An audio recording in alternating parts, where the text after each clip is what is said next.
야고보와 형제들 이렇게 제목을 정해봤습니다. 사실 성경 말씀을 보다 보면 하고 싶은 얘기가 참 많습니다. 그런데 한정된 시간 가운데 몇 가지 이야기들만 추려서 하려다 보니까 참 고민이 됩니다. 그러나 우리에게 그 어떠한 이야기가 짧은 시간에 주어지든 그 가운데에서 하나님을 진짜 사랑하고 하나님을 의지하며 우리의 심령과 마음이 변화되는 모습이 있으면 참 좋겠다라고 하는 기대를 가지는데요. 오늘 성경에 지난주에 보았다시피 베드로가 정말 자기 목숨 떨어지는지 모르고, 아니 자기 목이 잘려 죽을 것이 뻔한데 그냥 옷 다 벗고 그냥 편안하게 자다가 천사한테 옆구리 한 대 얻어맞고서, 그리고서 정신 차려 보니까 자기는 벌써 바깥에 나와 있었습니다. 그가 가장 먼저 한 일은 그 새벽에 자기를 위하여 기도해 주는 사람들에게 갔습니다. 기도해 주는 사람은 어디에 있었느냐? 바로 오늘 앞절에 보았던 12절 말씀에 보면 요한의 어머니 마리아의 집이었고, 요한의 어머니 마리아의 집을 한마디로 우리는 마가의 다락방으로 알고 있습니다. 이곳에서 성령을 받아 초대교회의 모체가 되었고, 박해가 끊어지지 않는 지금 그 자리에도 여전히 그 마가의 다락방은 기도의 장소로서 쓰임받고 있습니다. 장소가 중요한 것이 아니라 거기에 있는 사람들이 중요한 겁니다. 아무리 마가의 다락방에 그곳이 성령 받은 위대한 장소라고 할지라도 거기에 모여서 기도하는 사람이 없으면 그것은 교회가 아닙니다. 그러나 호흡벌판이라고 하더라도 하나님의 말씀에 순종하여 하나님의 말씀대로 살겠다라고 그 삶에 자신의 욕심과 자기가 하고 싶은 것들을 내어놓고 주님의 말씀에 순종하는 사람이 모인 곳이면 그것은 바로 교회가 되는 겁니다. 예수님은 그 핏값의 교회를 그렇게 사셨습니다.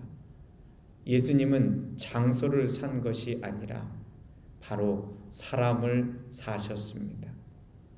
그래서 때로는 우리가 모여서 예배하는 것이 감사하고 좋기도 하지만 오늘처럼 이렇게 교회에 많은 사람이 모일 수 없을 때, 혹은 예수를 믿는 것이 불법으로 여겨지는, 그래서 예수를 믿으면 감옥에 가야 하고 예수를 믿으라고 이야기하면 그것이 법에 접촉되어서 실질적으로 어떠한 고초와 어떠한 불이익을 당해야 되는지 모르는 모든 세계의 사람들도 우리는 예수 믿는 사람으로서 서 있을 수 있는 겁니다.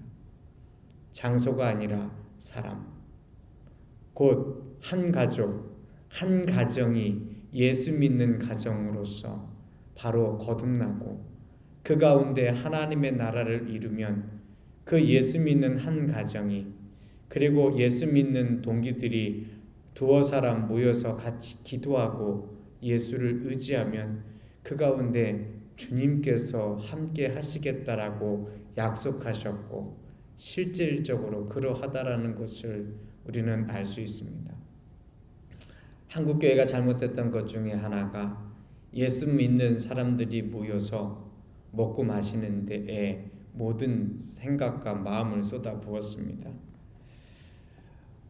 청년회가 모여서 예배드리고 술집에 가는 일이 전혀 어색하지 않는 교회들이 참 많았습니다.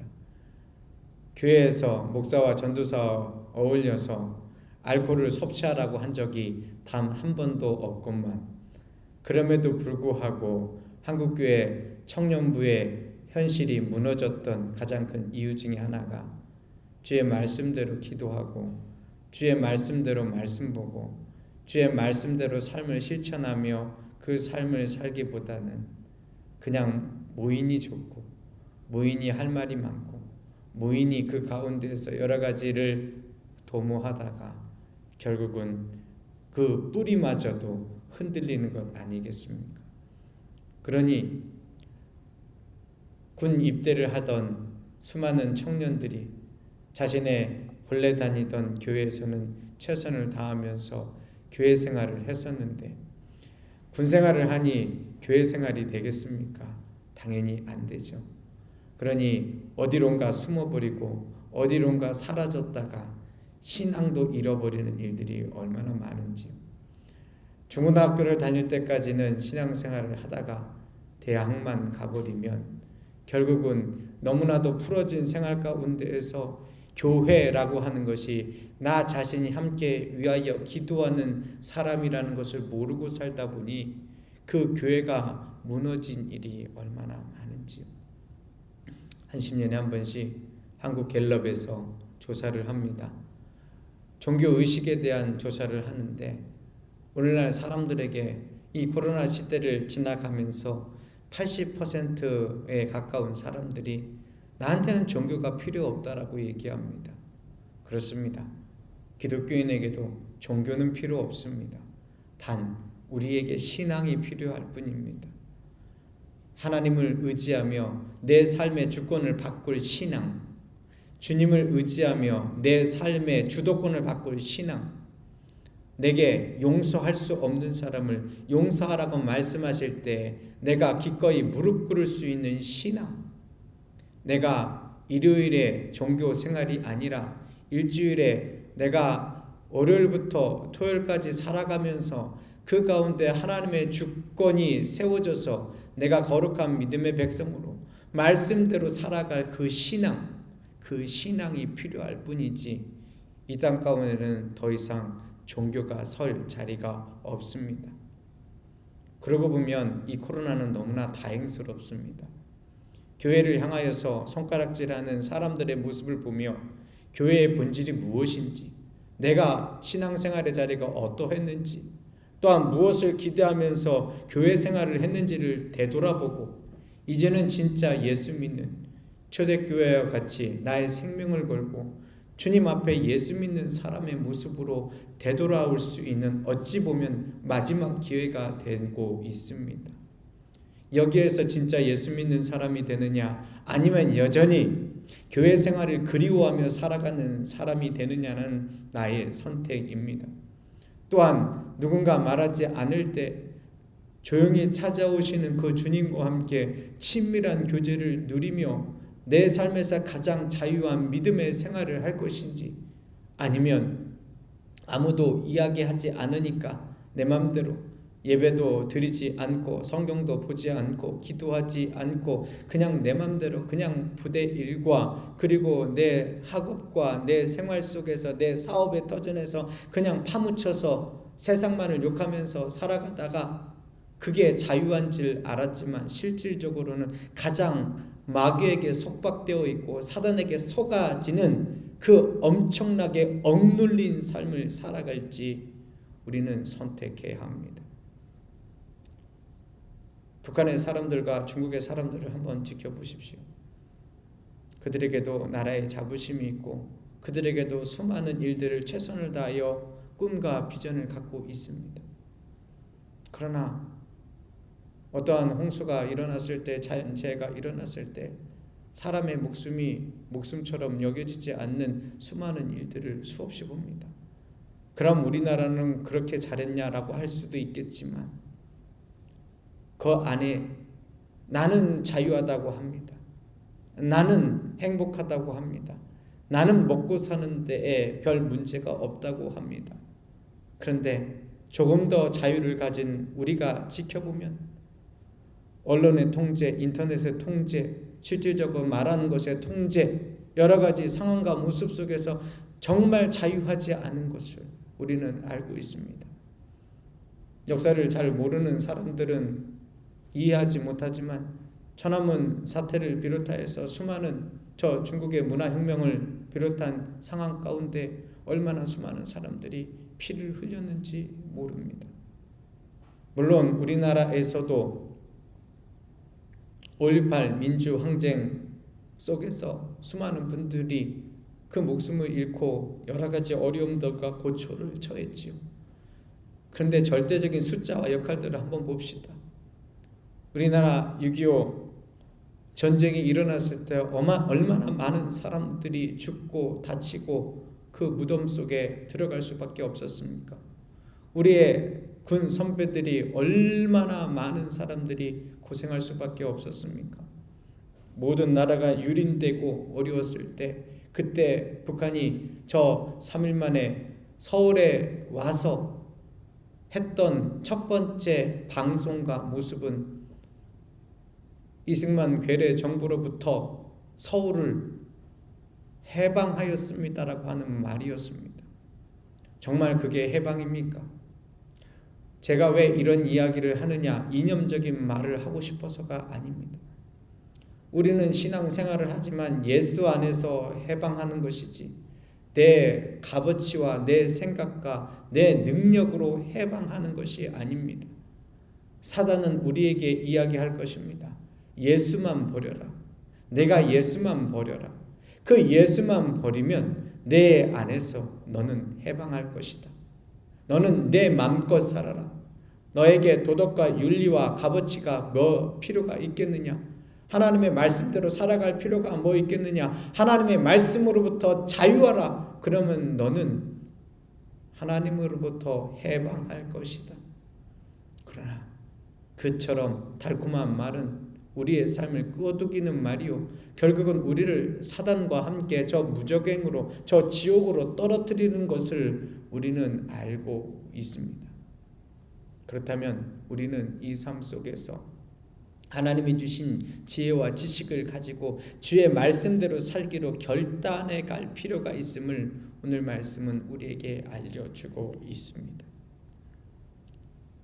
자, 오늘 13절 말씀에 베드로가 대문을 두드린 이유가 있습니다. 그것은 무엇이냐면 천사와 만나서 베드로의 이야기 속에서 그가 한 가지 알게 된 게 있습니다. 우리가 오늘 읽지는 않았는데요, 12절 처음에 시작을 이렇게 얘기합니다. 깨닫고 라고 얘기를 합니다. 깨닫는다. 여러분, 우리가 삶을 살아가면서요, 내가 상식대로 사는 것보다 더 중요한 것이 내 삶을 깨닫게 만드는 하나님의 지혜와 말씀이 있느냐라는 겁니다. 오늘 베드로는 그 감옥에서 풀려나서 그 천사와 이야기하기까지 그 삶에 어떠한 일이 발생했는지 정확하게 몰랐습니다. 그런데 그가 자유의 몸이 된 것을 아는 그 순간 그는 깨달았습니다. 그 깨달음이 무엇을 얻게 만들었느냐? 바로 마가의 다락방으로 그의 발걸음을 옮기게 한 것입니다. 마가의 다락방에서 그를 위하여 기도해 주기 때문에 이 말을 하려고 하는 것일까요? 아닙니다. 오늘 성경 말씀에 보면은 마가의 다락방에 그는 오래 머무르지 않았습니다. 우리의 상식 같아서는 마가의 다락방에서 그를 위하여 기도하고 있었고, 마가의 다락방이 교회의 본거지이고, 그 마가의 다락방은 안에서부터 문을 열지 않으면 결코 들어갈 수 없으니까 거기에서 안전하게 거할 수 있을 거라는 생각조차 드는데, 베드로는 그 자리에서 우리가 읽은 마지막 절 말씀에 보면은 마가의 다락방을 떠났습니다. 여러 가지 이유가 있었지요. 그런데 분명한 것은 무엇이냐면 마가의 다락방에서 많은 사람들과 모여 이야기하고 그의 목적이 이루어졌을 때에 그가 깨달음 속에서 하나님께서 가라고 한 방향을 간 것입니다. 물론 정세적으로 살펴보면 우리가 읽은 마지막 절 말씀에서 안타까운 희생들이 나타납니다. 그것은 4명씩 베드로를 지키지 않았습니까? 그래서 4조를 이루어서 총 16명의 군인이 그를 지키는 데 소요가 되었었는데, 결국 베드로가 감옥에 없다라는 것을 알고서 어떠한 일이 발생합니까? 그 군인들이 처형을 당합니다. 베드로를 처형하려고 했었던 것이 그를 지키지 못했다라고 하여서 이 헤롯이 그 군인들을 목숨을 앗아간다라고 하는 사실입니다. 여기에서 우리가 알 수 있는 것, 생각해 볼 것이 이것입니다. 예수 믿으면 손해나느냐, 예수 안 믿으면 손해나느냐 결정하셔야 합니다. 우리가 생각할 때 예수 믿으면 손해날 것 같지만 예수 안 믿어도 손해나는 것을 여러분 아셔야 합니다. 이것은 생사를 가르는 일입니다. 오늘 편안하게 예수를 믿고 의지하는 것이 아니라 내 삶에 죽고 사는 것입니다. 누군가 나에게 칼을 들이대고 너 예수 믿으면 죽어 라고 얘기해서 우리의 삶이 생사를 가르는 것이 아니라 우리의 영혼과 마음이 세상으로 빼앗겨 버리면 결국은 우리는 구원받은 백성이 되지 못합니다. 그것을 알고 우리는 기대해야 하는데 오늘 그 깨달음 때문에 마가의 다락방에 간 것입니다. 가장 먼저는요, 나는 베드로라 라고 이야기합니다. 그런데 그 음성을 들었던 로데라고 하는 여자아이가 14절에 되게 재미난 일을 합니다. 어떠한 일을 하냐면 문을 미처 열지 못하고 달려들어가서 베드로가 대문 밖에 서서 기도하고 있는 수많은 사람들에게 이야기를 하고 있습니다. 그런데 여기에 더 재미난 사건이 발생합니다. 사람들이 안 믿습니다. 사람들이 안 믿는다고요. 우리가 보통 생각을 할 때 이렇게 기도하지 않습니까? 하나님, 베드로를 제발 죽지 않게 해주십시오. 하나님, 베드로가 감옥에서 풀려나게 해주십시오. 우리가 보통 이렇게 기도하는 게 일반적인 기도 제목 아닙니까? 그런데 이들이 이렇게 기도했을까요? 제가 보기에는 아닌 것 같은데요. 만약 이렇게 기도했더라도 문제입니다. 왜냐하면 하나님, 베드로가 풀려나게 해주십시오. 하나님, 오늘 아침이면 이제 저 베드로가 형장의 이슬로 사라지는데 하나님, 저 베드로가 풀려나게 해주십시오. 아니, 죽지 않게 해주십시오. 그 죽음의 순간이 멀어지게 해주십시오 라고 기도를 했다면 오늘 말씀에 베드로가 문 앞에 서 있습니다 라고 얘기했을 때 많은 사람들이 달려와서 그 베드로인지 아닌지를 살펴보아야 하지 않습니까? 그런데 15절 한번 제가 다시 한번 읽어보겠습니다. 그들의 반응이 어떤지 한번 보십시오. 15절 말씀에 이렇게 얘기합니다. 그들이 말하되 내가 미쳤다 하나 여자아이는 힘써 말하되 참말이라 하니 그들이 말하되 그러면 그의 천사라 하더라. 여러분, 이 사람들이요, 베드로가 살아나서 그 앞에 있다라는 것을 그냥 믿지 않은 것이 아니라 완전히 이 세상에 있는 그 어떤 것보다도 확실하게 믿습니다. 그렇죠? 그 첫 번째 증거가 뭐라고 얘기하냐면은 너 미쳤어 라고 얘기합니다. 여러분, 제가 예수님은 살아계십니다 라고 얘기하면 그 예수님은 살아계십니다라는 얘기를 듣고서 저한테 예수를 믿지 않는 사람은 어떻게 말할까요? 아, 예, 목사님이나 잘 믿으세요 이럴 겁니다. 그렇죠? 그런데 누가 저한테 이렇게 말할까요? 목사님이나 잘 믿으세요 그렇게 얘기하지 않고 목사님 미쳤어요 이렇게 얘기합니까? 이렇게 얘기는 안 합니다. 미쳤다라고 하는 얘기는 말 그대로 내가 강한 확신을 갖고 있는데 상대방이 얼토당토 안 하는 이야기를 하면 그때 미쳤다라고 얘기하는 것이지, 아무리 여자아이라고 하더라도 오히려 여자아이니까 잘 타이르면서 아이 그런 말 하면 못 써. 아이 그거 아니잖아. 이 사람들 지금 기도하는데 왜 이런 엉뚱한 얘기를 해? 라고 얘기를 하겠죠. 아니면 자고 있다가 있었다면은 아 너가 헛것 봤나 봐. 야 더 잠자. 이렇게 얘기하지 않겠어요? 그런데 내가 미쳤다라고 얘기하는 것은 기도하는 사람들이 얼마나 커다란 확신을 갖고 있었으면 그 아이를 향해서 미쳤다라고 얘기할까요? 그런데 이 아이는 자기의 주장을 굽히지 않습니다. 이 여자아이는 자기의 마음을 굽히지 않습니다. 아니요, 참말이라고요. 진짜라고요. 정말이라니까요. 이 아이가 이렇게 울부짖으니까 주위에 있는 어른들은 뭐라고 얘기하느냐? 야, 너 진짜 베드로 본 거 맞아? 아, 그래. 그러면 너가 너무 베드로 선생님을 사랑하잖아. 너가 베드로 선생님을 위해서 얼마나 기도했니? 네가 어린아이인데도 불구하고 하나님 앞에 눈물 뚝뚝 흘리면서 베드로 선생님 살려주세요. 베드로 선생님 살려주세요. 얼마나 너 열심히 기도했니? 그러니까 하나님께서 너를 불쌍히 여겨서 베드로 천사를 너한테 보여주신 거야. 지금 그 말이잖아요. 사람들이 믿지 않습니다. 사람들이 믿지 않아요. 자, 여기에서 우리는 마가 다락방에 기도하는 사람들의 믿음이 없다라고 여러분 생각하시면 안 됩니다. 우리가 생각하는 기도와 진짜 마가 다락방에서 베드로를 위하여 기도했던 내용이 차이가 난다라는 것을 여러분 이해하셨으면 좋겠습니다. 우리가 신앙이 약할 때는 우리의 삶에 불편한 것과 어려운 것들, 내가 하고 싶은 일에 대하여 기도합니다. 잘못된 거 아닙니다. 어린 아이가 엄마 더운 날 아이스크림 사주세요 라고 얘기하는 게 잘못된 겁니까? 물론 그거 먹으면 건강에는 하나 도움이 되지 않습니다만 이 아이를 사랑하는 엄마가 아이스크림 사주세요 라고 하는 이야기를 들으며 그 아이스크림 사주는 것이 당연한 것이듯이 하나님께서 우리의 삶 속에서 가장 바라고 기대하는 것이 있으면 어린아이의 신앙 속에서 우리에게 원하는 바를 들어주시고 이끌어주시는 것은 당연합니다. 그러나 분명한 것은 우리의 인생의 값어치는 이 땅 가운데서 내가 성공하고 이 땅 가운데서 무언가를 이루는 것이 인생의 값어치가 아닙니다. 우리의 인생의 값어치는 구원받은 백성으로 하나님의 나라에 들어가는 겁니다. 영생을 우리의 삶에 소유하는 것입니다.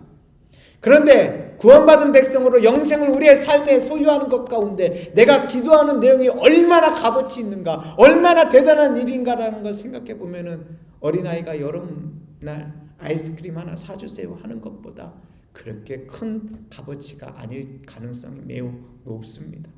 아무리 나는 중하게 40일을 작정 기도하며 하나님께 애쓴다고 할지라도 우리의 방향과 목적이 저 천국을 향하여 내가 갈 그 영원한 집을 향하여 기도하고 바라보는 것이 아니라면 우리들은 더운 여름날 내 목을 잠깐 적실 그 아이스크림처럼 그것이 있으면 달콤하지만 조금 시간 지나면 그것은 없어졌고 다 녹아버렸고 또 다른 아이스크림을 기대하고 바라는 마음처럼 우리의 이 땅 가운데에서 무언가 잘 먹고 잘 살고 잘 입고 행복하게 살기 위하여 기도하고 애쓰는 그 모든 것들은 실질적으로 우리에게는 커다란 도움이라기보다 저 천국에서 우리의 상급으로 바라볼 수 있는 것이 별것 없다라는 것을 우리는 이해해야 결국 진짜 신앙생활의 자리에 기초에 설 수 있는 것입니다.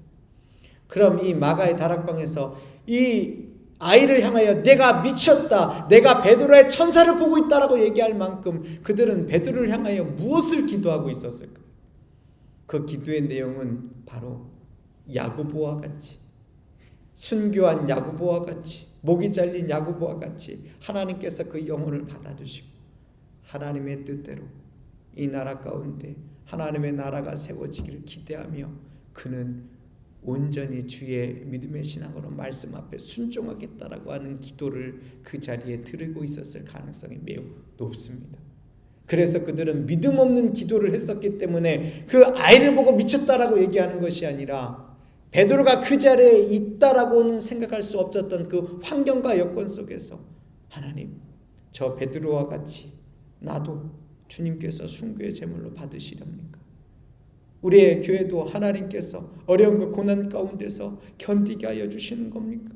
그럼 그 고난과 고초를 견디어 나가며 주의 백성에 된 삶을 내게도 허락하소서. 주의 성령으로 역사하시고 나를 변화시켰었으니 나와 같이 우리 가정과 같이 우리의 삶의 자리와 같이 주님 앞에 생명 걸고 믿는 자가 많아지게 하옵소서. 이 기도가 그들의 본래의 기도였다라는 것은 우리 신앙의 역사가 증명하고 있는 것입니다. 그렇기 때문에 베드로가 앞에 있다라고 하는 얘기를 나가볼 필요도 없는 겁니다. 그런데 웬일입니까? 퉁퉁퉁퉁퉁퉁퉁 계속해서 문 두드리기를 그치지 않는 베드로가 있습니다. 그 도대체 누가 이렇게 문을 두드리냐라고 하고서 사람들이 나가봤습니다. 그랬더니 이게 웬일입니까? 제가 17절 말씀 한번 보겠습니다. 문을 열어 베드로를 보고 놀라는지라. 베드로가 그들에게 손짓하여 조용하게 하고 주께서 자기를 이끌어 옥에서 나오게 하던 일을 말하고 라고 얘기합니다. 모든 사람이 궁금하잖아요.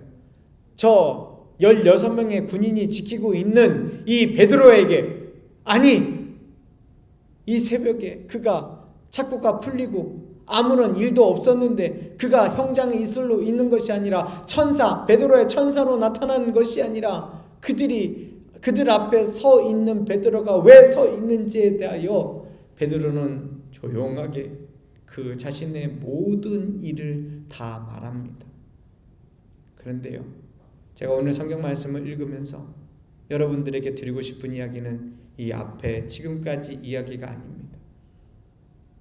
그 다음에 나와 있는 오늘 이 성경 말씀 속에 이해되지 않는 하나의 구절을 여러분에게 소개하고 싶어서 이 구절을 선택했습니다.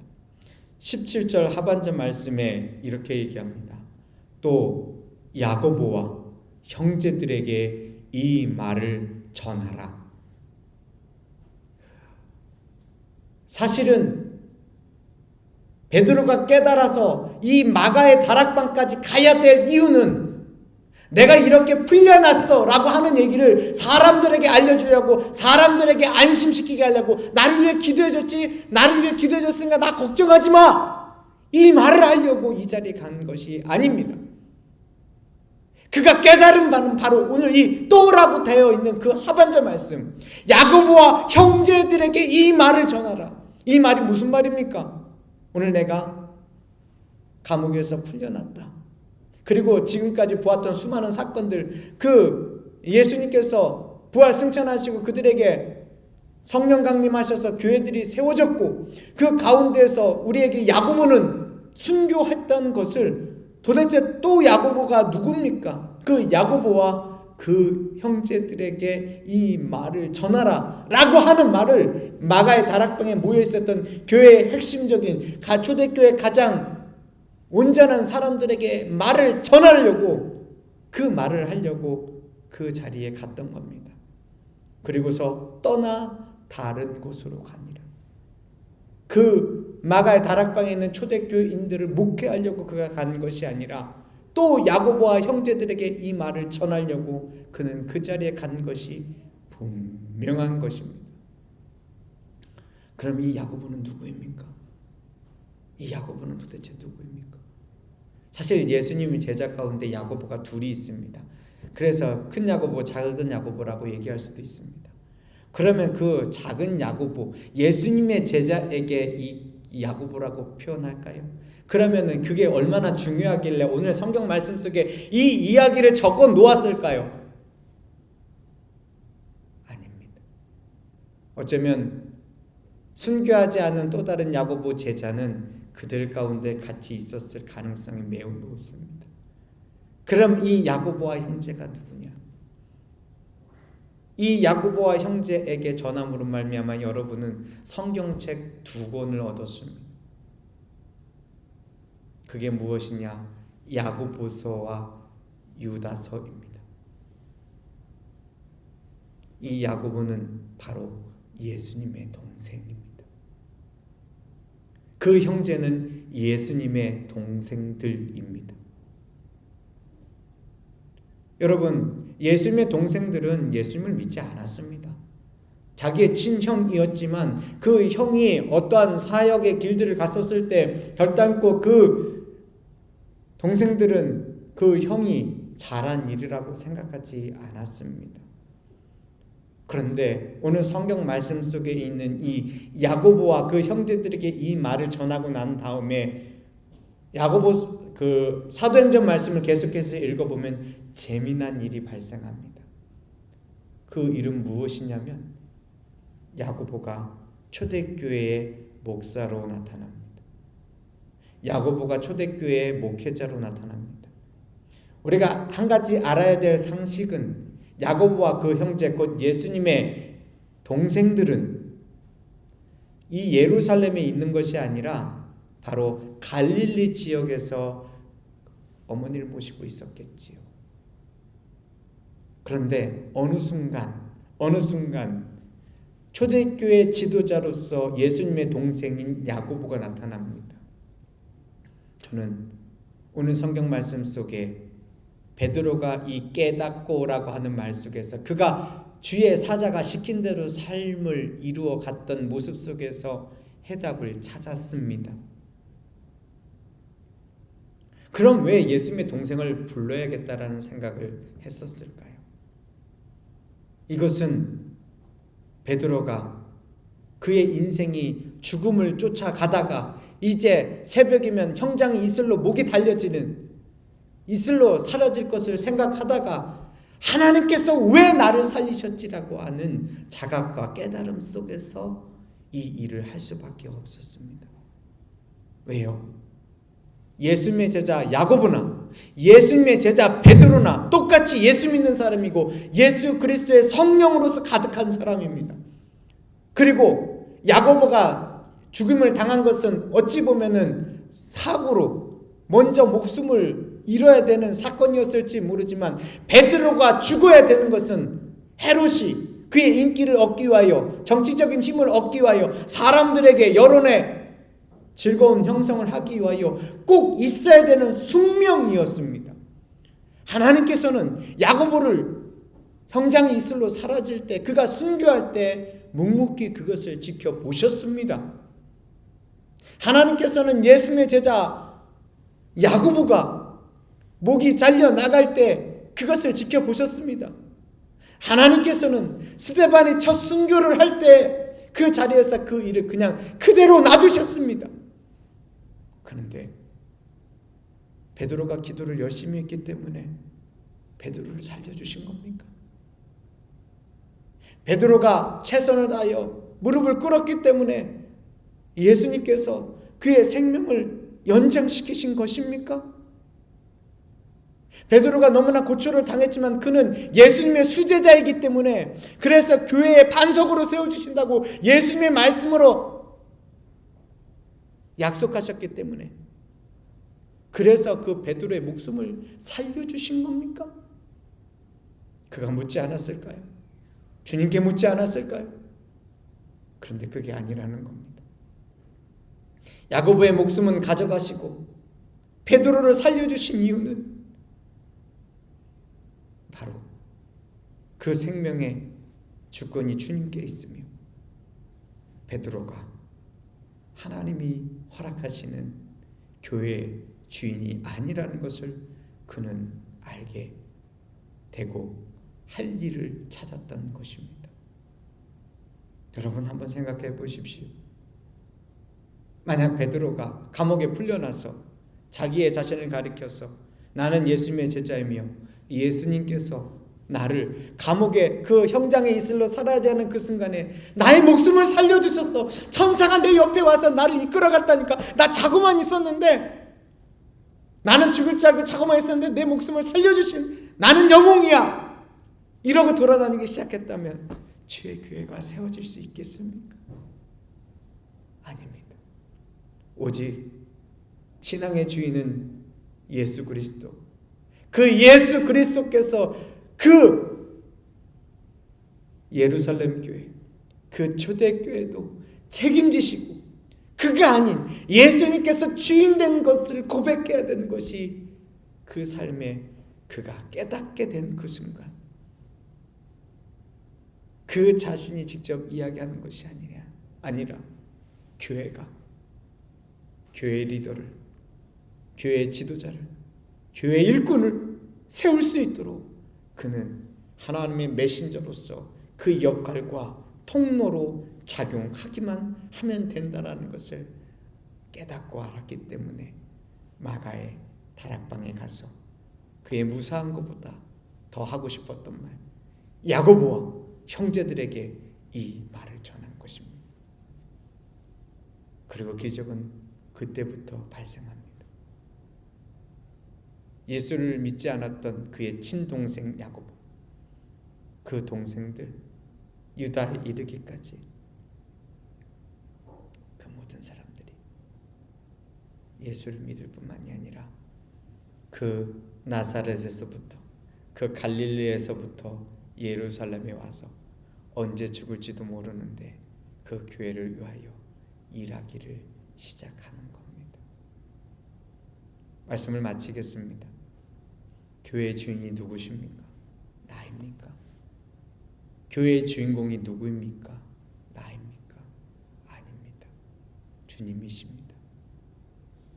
야고보는 죽이시고 베드로는 살리셨을 때 베드로는 그 삶의 자리에 그 베드로가 아닌 야고보, 똑같은 이름을 갖고 있으나 주님께서 아직은 돌아오지 않게 한 그 야고보를 향하여 그 베드로의 음성과 권면을 통하여 이 초대교회 예루살렘의 교회가 이야기했을 때 그 야고보는, 예수님의 동생 야고보는 베드로와 함께 초대교회의 리더로서 역할을 감당하게 되었습니다. 여러분, 누구는 선택받아서 계속 좋은 일을 하고 누구는 소외된다고 생각하시죠? 이 땅의 일은 그냥 지나갑니다. 그러나 천국의 일은 영원히 남아 있습니다. 기도하시겠습니다. 하나님 감사합니다. 우리에게 베드로와 같이 야고보와 같이 주님의 도구로 사용하여 주시니 감사드립니다. 때로는 롯의 이 어린아이와 같이 우리의 말과 행동에 부족하고 약한 것이 있지만 그 또한 그대로 사용하여 주시니 감사합니다. 또한 이 마가의 다락방에 있는 초대교회와 같이 우리의 생각과 마음을 내어버리고 주님이 주시는 일을 위하여 최선을 다하는 기도의 사람으로서 만들어주시니 감사드립니다. 주여, 주님 앞에 우리의 마음을 다하여 주의 나라를 위하여 서게 하여 주시옵소서. 주께 감사드리오며 예수님의 이름으로 기도드립니다. 아멘. 찬송가 279장입니다.